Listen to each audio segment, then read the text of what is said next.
You're lying on cold stone in total darkness beneath the greatest killing floor ever constructed. 60,000 Romans just screamed themselves hoarse, watching your husband bleed out on the sand above. Now they're filing out to their dinners, their baths, their beds. You can still smell him, iron and sweat seeping through the grates. The torches are dying one by one.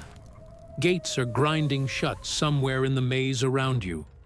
And then you hear it. Boots. Slow. Deliberate. Getting closer. A shadow fills the archway. Keys rattle. The lock gives way.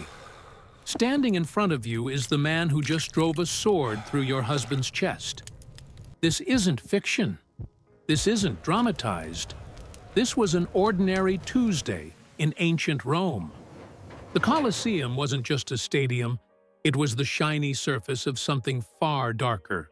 A sprawling underground industry of human trafficking that kept grinding long after the crowds went home. Beneath those marble seats, below the blood-soaked arena floor, Rome operated a silent empire of flesh, a bureaucratic machine that cataloged people like livestock. Historians have a term for one piece of it, Victoria Carnalis, because the Romans never bothered naming what they considered completely routine. We're about to descend into that underworld. You'll see how captured women became line items on a ledger, how champion fighters collected their prizes, how the same empire that engineered roads and running water also perfected systematic horror in the tunnels beneath the cheering masses. By the time we surface, everything you thought you knew about gladiators, about Rome, about civilization itself, will be shattered. But before we step into those corridors, drop a comment and tell me where you're watching from. To understand what that woman was about to endure, you need to see how Rome treated victory itself. When legions crushed a rebellion, they didn't just claim territory. They harvested people with the same cold efficiency they used for gold or timber. A conquered city wasn't a tragedy. It was a delivery. Soldiers sorted survivors like cargo, dividing them into categories based on a single question. What can we extract from this body? Men who could still swing a sword faced two paths, both brutal. Some were shipped to quarries and mines, worked until they collapsed. Others were fed to the arena, thrown against beasts, or molded into gladiators. Children vanished into slave markets stretching from Hispania to Syria. And the women received their own classification, captiva, spoils of war, owned by the state. From that moment, their futures were decided not by their own will, but by ink on parchment. Roman law made this machinery run smoothly. Under their legal code, a conquered enemy who had been enslaved ceased to exist as a full human being. Slaves were filed under the same category as tools and animals. The Latin word was res, things, objects. A table had no rights. Neither did a captive woman. If her owner starved her, brutalized her, violated her, it wasn't a crime in any sense we would recognize. At worst, it was property damage, a financial inconvenience for the owner. The victim's suffering was legally invisible, but law alone couldn't hold an empire together. Rome needed spectacle.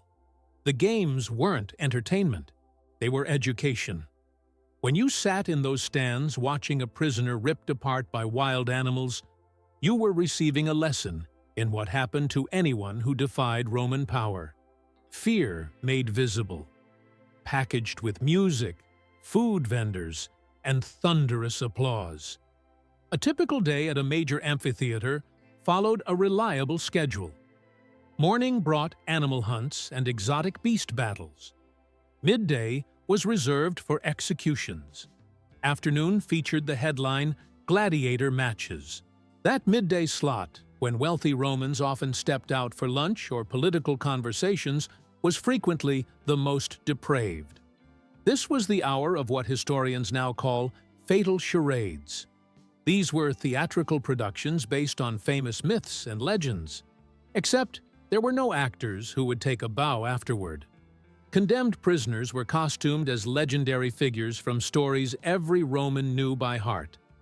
Their deaths became live performances. The audience got a familiar narrative with one crucial difference. The blood was genuine. The poet Martial, writing in the 1st century AD, describes these spectacles with unsettling casualness. He wasn't exposing atrocities. He was reviewing entertainment.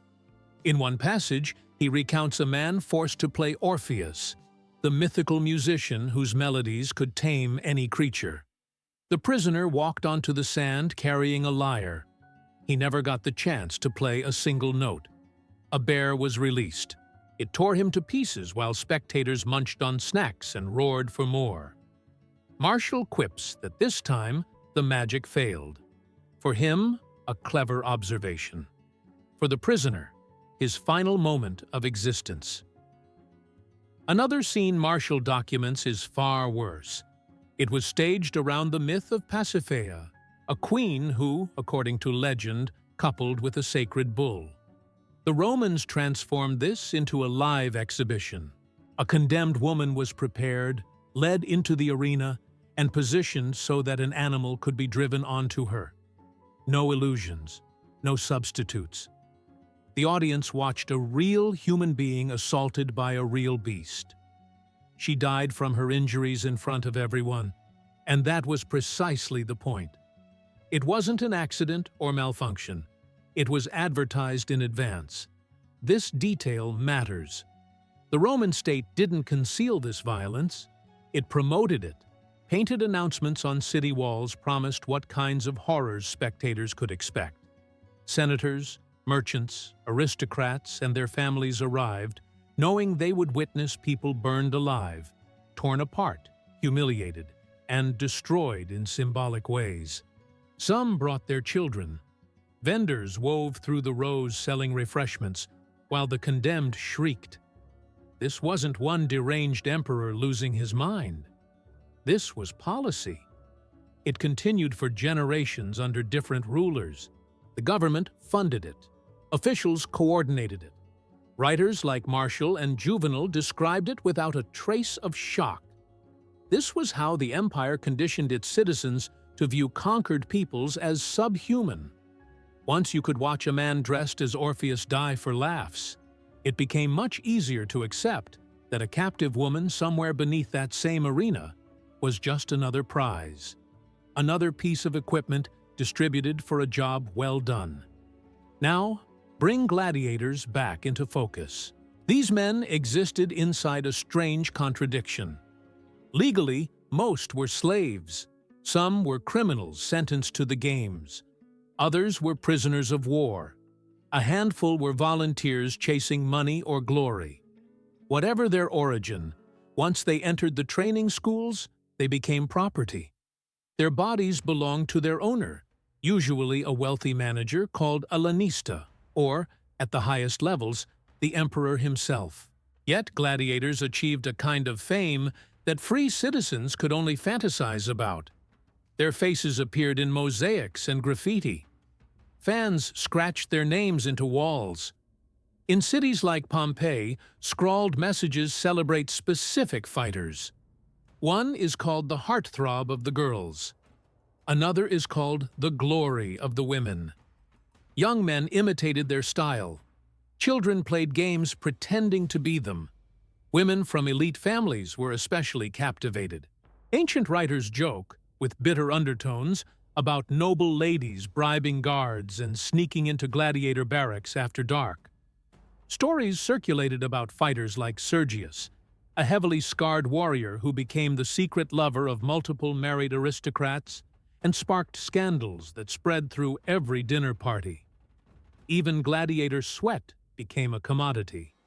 After fights, attendants scraped oil, grime, and perspiration from their skin. That mixture was bottled and sold as a beauty treatment and love potion. Wealthy women purchased it. believing some trace of the gladiators' power and magnetism would transfer to them. So Rome had manufactured something dangerous. A population of trained killers who knew each other intimately, lived in close quarters, were worshipped by segments of the public, and were absolutely furious. Many had been captured, enslaved, or condemned by the very state that now paraded them for sport. The danger wasn't hypothetical. In 73 BC, at a training school in Capua, roughly 70 gladiators broke out. Led by a man history remembers as Spartacus, they armed themselves and fled. What started as a jailbreak erupted into full-scale war. Thousands of escaped slaves and desperate peasants joined them. At its peak, the rebel army may have numbered 70,000 fighters. They defeated Roman forces repeatedly. For nearly 2 years, Rome couldn't stop them. When the rebellion was finally crushed, the retaliation was designed to echo through centuries.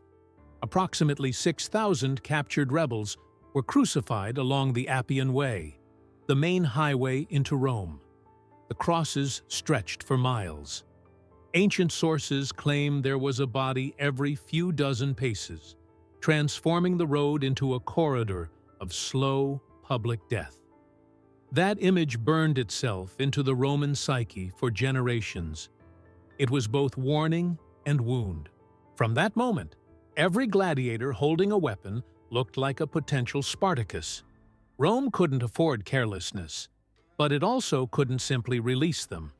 So the empire deployed incentives: better food, improved living conditions, prize money after successful fights, sometimes even the promise of a wooden sword, the symbol that a gladiator had earned complete freedom after surviving enough bouts. And there was something else, rarely spoken of directly but threaded through the system: access to captive women. The written evidence for this isn't spelled out in a single manual. Roman authors rarely explain the mechanics in one place. But when you align fragments from Martial, Juvenal, later commentators, and legal texts, a pattern emerges. After major games, especially those sponsored by emperors or ambitious politicians eager to dazzle the crowds, victorious gladiators were said to receive the privileges of the victor. The phrase is deliberately vague. Modern historians believe one of those privileges was the right to use women held beneath the arena. From the state's perspective, this solved multiple problems simultaneously. It rewarded fighters without granting them real power or independence. It cost almost nothing because the captives were already there, already classified as spoils of war. And it reinforced Rome's foundational message about conquest. When you win, you gain bodies, you gain access, you gain the right to do whatever you want with people who have been officially demoted to objects. Now return to that single woman in a dark cell beneath the arena. She had already been processed through Rome's machinery. Soldiers had dragged her from her home months or even years earlier. Some official had scratched her name, or an approximation of it, into a ledger. Her origin was noted. From Gaul, from Britannia, from Judea, from some tribe the Romans couldn't be bothered to spell correctly. She was counted, grouped, transported with other captives. She was part of a shipment. Some women from that shipment ended up in private households as servants or concubines. Others were auctioned in city squares, but a specific portion was sent to places like the Colosseum, not to stand in the sunlight before cheering crowds, but to wait in stone rooms below, classified as state property attached to the games. They were housed, fed just enough to remain alive, and kept ready for use whenever officials decided. On the day her husband died, she may have been permitted to see him one final time, or she may have heard his screams without knowing which voice was his. Either way, once his body was dragged off and the sand was raked smooth for the next fight, her fate remained undecided. She wasn't a person under Roman law. She was a resource managed by arena bureaucracy, So when those footsteps stopped outside her cell and the key turned, it wasn't random. Somewhere, a clerk had scratched a note onto a tablet. A gladiator's name. A mark beside a number representing a captive. A match had been made. The man in the doorway had just given Rome what it wanted on the sand above. Now Rome was giving him what it believed he deserved below. The crowd was dispersing. Torches in the stands were dying. But beneath the arena, the night was only beginning. The gladiator turned toward the stairs, descending deeper into the underground corridors, toward the chambers designed for what came next.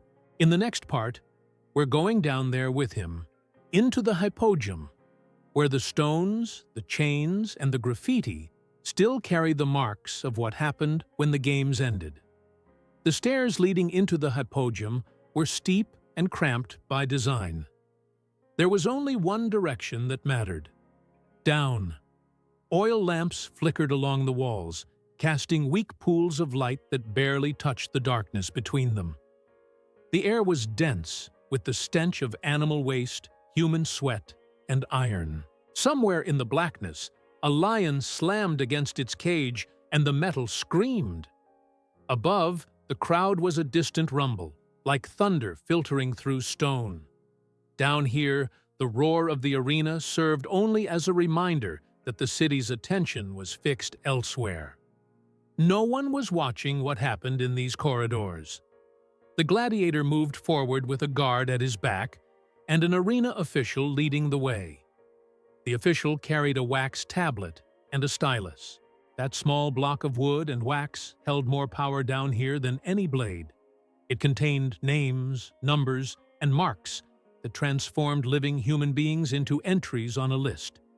A tick beside one line might mean sent to the mines. Another mark might mean pushed onto the arena floor. Today, one of those marks meant delivered to the victor. This entire underground level, the Hypogeum, was a triumph of Roman engineering. It was also a triumph of control. Service corridors snaked between animal handler stations. Storage chambers held props and machinery. Holding pens caged beasts imported from Africa and the East. Waiting rooms held condemned prisoners who would be lifted on platforms to face quick deaths in the sunlight. And then there were the other rooms, the ones archaeologists struggled to explain at first. These chambers were small, rarely larger than a modern bedroom, 10 to 15 square meters. They sat apart from the main traffic routes, isolated from the chaos surrounding the animal cages and the lifts that carried scenery to the arena floor. When you examine the layouts of multiple amphitheaters, Capua, Pompeii, Pozzuoli, and the Colosseum itself, you see the same pattern repeated. A cluster of rooms with no clear logistical purpose for the games themselves. No ramps for animals. No wide spaces for storing equipment. Just isolated cells. Inside, the features are chillingly consistent. Narrow stone benches constructed at a very specific height. Too narrow and too hard to be meant for rest. Iron rings fixed into the walls. Not one or two, but several, positioned at different levels. Near the floor, at waist height, at shoulder height. In some rooms, iron chains aren't just scattered remnants. They're anchored into the structure itself, part of the original design. The doors are heavy, reinforced with metal. They lock only from the outside. These aren't the quick holding cages used before executions. They're not workshops. They're not for animals. The smell patterns and scratch marks are different. They look like exactly what the written sources hint at. Spaces built to keep human beings restrained in whatever position a guard chose, for as long as necessary. The women held in these cells had already passed through Rome's bureaucracy long before they ever saw the arena. After a conquest, imperial officials called commentary recorded captured people in ledgers. How many, from where, in what condition. Each woman received an entry. She might be described simply as Germanic, Britannic, Judean, Parthian, or reduced even further to a number in a batch. Her name might be mangled or ignored entirely. Her origin, age, and physical condition mattered more to the state than her identity. On paper, she was marked as captiva, war captive. In practice, that meant she belonged to the Roman state, which could then lease, sell, or assign her however it saw fit. Some were sent to estates as labor. Some were sold in open markets, but a specific portion were attached to the great urban spectacles. They became part of the invisible staffing of the games, though no one would have used that word. They were simply listed among the assets. So when a gladiator impressed the crowd and the sponsor of the games wanted to demonstrate generosity, the reward system was already in place. The same administrators who ordered exotic animals could also order more captives. The same accounting tablets that tracked how many leopards remained for the afternoon show also tracked how many women were available in the cells below. After the fight, the gladiator didn't always return directly to the barracks. Sometimes, still armored, still streaked with sweat and blood, he was turned down a different corridor. The official with the tablet walked ahead, scanning lines of writing by lamplight. Behind him, the guard kept a hand near his weapon, because no matter how rewarded this man was, he remained a trained killer in a confined space. They reached a row of doors. Behind each one or more captives waiting. Some ancient references suggest that a successful fighter might be allowed to choose. Perhaps doors were opened one by one, faces briefly revealed, then shut again. Other hints imply that the choice was made for him, like equipment being issued from storage. Either way, the decision had already been recorded. The guard stopped at a marked door. He produced a key. Metal slid into metal. In some cases, a woman was dragged out, her chain clipped to a ring in the hallway. The gladiator was told she was his for the night, or the hour, or however long the unwritten rules permitted. In other cases, he was pushed inside the cell, and the door locked behind him. The walls were close. The air was stale. The noise from the arena above had faded to nothing. Roman authors never provide a clear description of what happened next in these rooms. They don't walk through the details. They didn't need to. For them, the situation required no explanation. A slave man, rewarded. A captive woman, defined as property. In a society where enslaved people had no legal protection against sexual use, the privileges of victory didn't need to be spelled out. The architecture fills the silence left by the texts. Rings at different heights, benches placed with cruel precision, scratches etched into the rock around the restraints. From the state's perspective, none of this constituted a crime. It wasn't even controversial. There was no legal category for rape of a slave as we understand the concept today. Jurists discussed damage to property, loss of value, unauthorized use of another man's possession. But when the state itself owned the captives and assigned them as rewards, even that weak protection evaporated. The entire process was simply another part of the game's operating costs. Consider the cold efficiency of that arrangement. The government conquered a region, captured its people, processed them, and then used some of them to motivate fighters to deliver better performances. It didn't require extra funding. It didn't require a new office. It just added another line to the list of benefits that kept gladiators obedient. Food, prize money, the chance at freedom someday, and the right to do whatever they wanted to human beings who had already been marked as less than human. One later writer, summarizing older accounts, reduced the logic to a single brutal sentence. The victor takes his prize as the empire takes its provinces, by conquest, and with no need to ask permission. That was how Rome saw it. Power was its own justification. If you won, you were right. If you were conquered, you became proof that the gods favored someone else. For a long time, historians focused almost exclusively on the written accounts of the games. They studied the poets, the moralists, the legal texts. The underground chambers were noted but not always fully understood. As excavations beneath amphitheaters continued through the 19th and 20th centuries, however, these extra rooms kept appearing with similar features. Too many to ignore.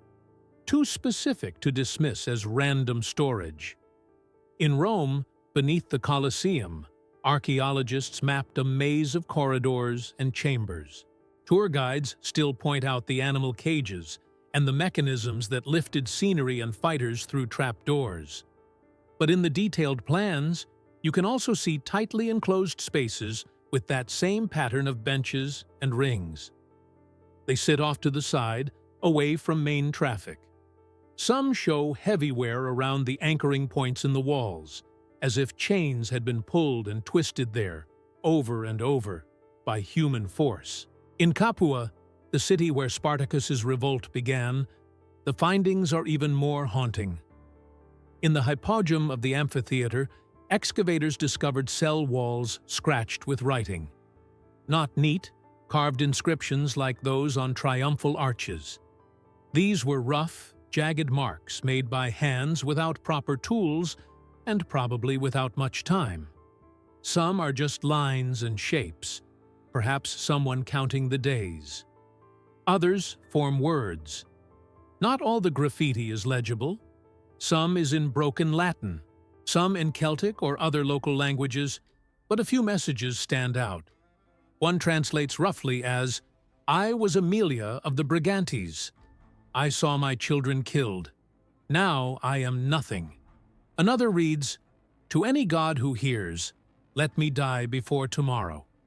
These aren't the voices of senators or generals. They aren't part of Rome's celebrated literature. They didn't survive because anyone thought they mattered. They survived because stone is hard to erase. Those lines were scratched by someone with enough strength left to press into rock, and enough despair to use that strength on words instead of escape. They tell us the captives understood exactly how the system saw them. They knew they had been reduced from mother, daughter, or wife to a status that didn't even qualify as fully human under the law. Their appeal isn't to the emperor or to justice. It's to any god at all, any power beyond Rome that might be listening. Roman historians barely mention people like Aemilia. They write about emperors, military campaigns, political scandals. They admire, criticize, or mock the games. They debate whether the bloodshed makes citizens tougher or weaker.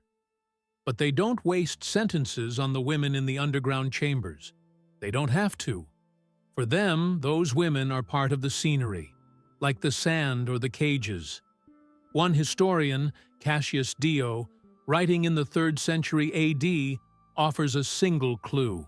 He mentions that beneath major arenas there were places for those who awaited their use. It's a strange phrase. Their use by whom? For what? Dio doesn't elaborate. He doesn't seem to feel the need. In his mind, the phrase is clear enough. But from our perspective, combined with the physical evidence, it sounds like a window into a system that Roman elites took for granted and never bothered to explain. The most disturbing aspect is that nothing about this setup appears temporary. These rooms weren't hasty modifications built for one mad emperor's private amusement. They were integrated into the stone from the beginning or early in each building's history. That means planners sat at tables, drew lines on wax tablets or parchments, and approved budgets that included not just animal cages and weapon racks, but also restraint points and narrow benches in isolated cells. They invested in making sure this could happen again and again, efficiently. This was repetition, not exception. A machine, not a crime of passion. Once you grasp that, the image of the gladiator in the doorway, and the woman on the bench shifts entirely. He isn't a monster operating outside the system, acting on some deviant impulse. He's a moving part inside the system, doing exactly what Rome expected him to do when it told him he had earned a reward. But this raises a question the Romans almost never asked aloud. What did this do to the men involved? To the fighters whose lives became a cycle of violence above and below the arena floor? To the guards who held the keys? To the officials whose job was to write down numbers while pretending those numbers weren't people? In the next part, we're going to examine the psychological cost of Victoria Carnalis, the ways some Romans tried to justify it, and the forces that finally brought this entire bloody industry to collapse. And we'll confront the hardest question of all. How different are we, really, from the crowd that walked past those underground doors and chose not to care what was behind them? Now picture what happens after that door closes, and after it opens again. The gladiator steps back into the corridor. His armor hangs loose. His breathing is ragged. A guard locks the cell behind him without glancing inside. For the officials in charge, nothing remarkable has occurred. A box on a tablet has been marked. A privilege has been delivered. The machine has completed its cycle. The woman remains on the bench or the floor, staring at the wall or at nothing. She will never appear in an epic poem. Her name will never be carved on a monument. But without people like her, Rome's entire system of victory would not have functioned. For the gladiator, this is simply part of the rhythm. His entire existence is built from controlled explosions of violence. In the arena, he kills or nearly dies, while tens of thousands scream his name. In the barracks, he trains, bleeds, and heals. In the cells below, he's told this is his reward. He's a slave, permitted to feel like a conqueror for a few hours. Rome uses that feeling to keep him from directing his rage upward, toward the people who actually own him. Some men probably accepted this without question. They'd grown up in a world where war, slavery, and sexual violence were ordinary instruments of power. Others, especially prisoners of war forced into gladiator schools, would have felt the collision of roles more intensely. One day, they were the conquered. The next, they were made into instruments of conquest against others. No gladiator diaries survive describing that internal war. But we know from other slave testimonies across history that being used to harm others was one of the ways masters kept captives fractured and divided. A few Roman voices did notice something was deeply wrong. The philosopher Seneca, writing in the 1st century AD, describes attending the arena during the midday executions. He expects routine punishment. Instead, he witnesses what he calls pure murder. No skill, no real combat, just people being slaughtered in creative ways while the crowd laughs. He leaves disgusted. He writes that watching such cruelty makes people worse, that it teaches them to enjoy pain and to forget that victims are human. Seneca doesn't address Victoria Carnalis directly. Almost no one does, but his complaint strikes at the core of the problem. The games weren't neutral entertainment. They were training citizens to see certain lives as worthless, training them to watch a person in agony and feel excitement instead of horror. Once you've conditioned a population that way, adding sexual violence to the system isn't a dramatic leap. Other writers attack the games from different angles. Juvenal, the satirist, mocks upper-class women obsessed with gladiators. He describes a noblewoman abandoning her husband to run off with a fighter, drawn by scars and fame. He's ridiculing her, but in doing so he reveals how deeply the cult of the gladiator had infiltrated respectable society. These men, officially at the bottom of the legal order, had become objects of desire for people at the top. That tension gave Rome both thrill and fear. Early Christian writers went further. Tertullian, in the 2nd and 3rd centuries, commanded believers to avoid the arena entirely. He declared the spectacles soaked in blood and demons, insisting that watching them corrupted the soul. Later figures like Augustine remembered how addictive the games could be. Augustine tells a story about a friend who didn't want to attend the arena, was dragged there by companions, tried to keep his eyes closed, then heard a roar from the crowd, looked up, and was instantly hooked. The violence pulled him in. He became someone who craved more. These writers don't describe Victoria Carnalis in detail. They don't need to. They condemn the entire structure that made such things possible. They describe the games as a place where lust and blood mingled, where elites and commoners gathered to watch people stripped, exposed, humiliated, and destroyed. Adding state-controlled sexual access to the underground level of that building doesn't break the logic. It completes it. What did this system do to the guards who held the keys? To the clerks who maintained the lists? To the crowd walking over those underground chambers without ever wondering what lay directly beneath their feet? Most Romans never considered themselves cruel. They would have said they were following tradition, enjoying public entertainment, fulfilling their roles. The horror lives in that normality. The more routine the system became, the less anyone felt responsible for it. For centuries, this machine of conquest, spectacle, and carnal victory operated with few serious interruptions. Emperors rose and fell. Some were personally sadistic. Others showed more restraint. A few, like Marcus Aurelius, presented themselves as moral philosophers. Yet under nearly all of them, the games continued. The Colosseum and other arenas kept filling. Captives kept being processed. Gladiators kept fighting. And beneath the stone, doors kept opening and closing. So how did it end? Not with a single law. Not in one clean moment. The destruction of this industry came slowly, from multiple directions at once. First, there was money. Gladiatorial games were staggeringly expensive. You had to purchase or capture animals, feed them, train them, build and maintain complex machinery, pay trainers, house fighters, employ a massive staff.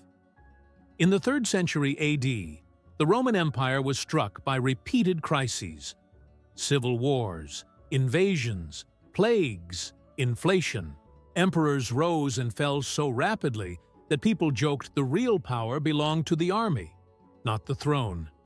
In that environment, even wealthy men hesitated before financing massive games. The scale began to contract. Second, the culture shifted. As Christianity spread, particularly among urban populations, more people began to view the arena as morally repulsive. Not everyone agreed. Many citizens and rulers still loved the games, but the idea that human life possessed sacred value started pushing against the old belief that conquered bodies were simply tools. Christian emperors faced a contradiction. They wanted to present themselves as defenders of a faith that preached mercy, while simultaneously using the games to project power and pacify the masses. Some attempted compromise. Emperor Constantine in the early 4th century issued laws limiting the use of certain criminals in the arena, encouraging officials to send them to the mines instead. Later rulers repeated bans on gladiator schools, but enforcement was inconsistent. Local governors and citizens often resisted. They didn't want to surrender their spectacles. By the early 5th century, however, the pressure had intensified. One famous story, half history, half legend, describes a monk named Telemachus. According to later accounts, he traveled to Rome, witnessed a gladiator fight, leaped into the arena, and begged the crowd to stop. They stoned him to death. When word reached Emperor Honorius, the story claims, he was so horrified that he finally banned gladiatorial combat permanently in 404 AD. Modern historians debate the details. Did it happen exactly that way? Did Telemachus alone change imperial policy? Probably not. But we know that by the early 400s, official laws effectively ended gladiatorial games in the Western Empire. The arenas didn't close overnight, but the central industry of trained fighters killing each other for mass entertainment began to fade. It's crucial to understand what did not end with those bans. Slavery continued. Sexual exploitation of captives continued. Armies still used rape as a weapon of terror. Wealthy men still treated the bodies of the powerless as objects. What stopped was a specific combination. State-funded blood sport in giant arenas joined to an organized system of underground sexual rewards. The machine was dismantled piece by piece, but the attitudes that built it took far longer to die. In many places, they never did. Today, tourists walk through the ruins of the Colosseum. They take photos where emperors once sat. They peer down at the exposed Hypogeum, the maze of passages and pits. Guides point out the elevators, the trap doors, the animal cages. Some mention the cells. Few discuss Victoria Carnalis in detail. The term sounds academic, almost sterile. It conceals more than it reveals. The reality was simple. Conquest turned people into inventory, and the arena distributed that inventory to keep the system running. If you stood there now, on the upper levels where Romans once cheered, and looked down into the skeleton of the Hypogeum, you might feel a chill. Not because the place is haunted. It isn't. The stones are just stones. The horror doesn't live in them. It lived in the choices of people who looked at a vast machine of suffering and called it entertainment, patriotism, or divine justice. Think about the woman from the opening scene. She has no monument. At some point, her body failed. Disease, injury, simple exhaustion. A clerk rubbed a line off a wax tablet and wrote another number in a different column. Her space in the cell was filled by someone else from another war, another burned village. The system didn't depend on any single victim. Its strength was that it could replace them endlessly. Think about the gladiator. Maybe he died in the arena a few months later, run through by a rival's blade while the crowd howled for his blood. Maybe he earned freedom after many victories and walked past the arena as an old man, hearing echoes of a life built on other people's suffering. The state used him as both weapon and advertisement. It rewarded him with the same type of violence once used against him. Then, when he was no longer useful, it discarded him. When we discuss Rome today, we usually focus on the visible achievements: roads, aqueducts, military strategy, legal codes, monumental architecture. All of that is real. But beneath those accomplishments ran systems like Victoria Carnalis, systems that turned sexual violence into a scheduled activity, folded into state budgets, justified by ideas of race, conquest, and class. If we ignore that, we get a fantasy version of Rome that looks like a movie poster and nothing like the truth. This story isn't just about Rome. It's about what powerful states do when they start believing their own propaganda, that they're destined to rule, that their enemies are less than human, that victory grants them the right to take whatever they want. Whenever a government reduces people to numbers on a page, whenever crowds cheer, while real suffering becomes spectacle, whenever violence against the powerless is treated as a perk for the powerful, the logic of the arena returns. The Colosseum still stands because it was built to last. The people who suffered inside it did not leave such solid traces. We have to search for them in broken inscriptions, in passing remarks by disgusted writers, in scratch marks on stone. When we find them, They ask a quiet question Rome never answered. If you had been in those stands, would you have walked away when the executions began? Would you have refused the ticket? Or would you have stayed, eaten your snacks, and called it normal? If you've stayed with this story until now, thank you. Most people prefer the simple version of history, the one with clear heroes and villains and tidy endings. You chose to look at the part beneath the arena, where the record is ugly and incomplete. If you want more hidden history like this, stories that pull back the curtain on what empires actually did, subscribe, hit the like button, and turn on notifications so you don't miss the next deep dive. And share this video with someone who still believes Rome was all marble, glory, and honor. They need to see what happened in the dark after the crowd went home.